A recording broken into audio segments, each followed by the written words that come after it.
மனிதர்களை வைத்து விக்கிரக ஆராதனை பண்றவங்க எல்லாம் இருக்கிறாங்க சபைக்குள்ள. ஆமா, தேவனுக்கு தேவன் வர்றாரு, தேவனுக்கு கொடுக்கக்கூடிய கணத்தை எல்லாம் ஒதுக்கி வச்சுக்கிட்டு மனிதன் வர்றான், ஊழியக்காரன் வர்றான்னா அது ஒரு பயம். ஊழியக்காரனை பார்த்தா ஒரு கட்டுக்கிட்டுன்னு ஒரு ஆட்டம், ஒரு பயம். அந்த பயத்தை நீ தேவனுக்கு பயப்பட்டால் என்ன? தேவனுக்கு கீழ்ப்படிந்து தேவனுக்கு பயப்படு. ஒரு வீட்டுக்குள்ள ஒரு ஒரு ஊழியக்காரன் வர்றாங்க அப்படின்னு சொல்லி கேள்விப்பட்டுட்டோம்னா ஐயோ அது அங்க என்ன சொல்றது, பைபிள் அங்க தூசி கட்டப்பட்டுரும். டிவி ஓடிட்டு இருந்தா டிவி ஆஃப் பண்ணிடுவாங்க, சினிமா படம் ஓடிட்டு இருந்தா சினிமா படத்தை ஆஃப் பண்ணிடுவாங்க. ஆனால் அதற்கு முன்னாடி கர்த்தர் இருக்கிறாங்கிற பயம் அந்த நாட்களில் மனிதர்களுக்கு இல்லாமல் போய்விட்டது. ஊழியக்காரர்களை பார்த்துதான் பயப்படுகிறார்கள்.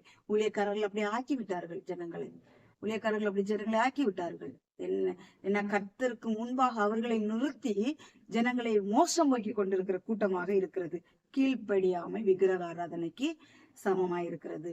அதுதான் முரட்டாட்ட மனிதல். முரட்டாட்ட மனிதனாலே கீழ்ப்படியாத ஒரு குணம்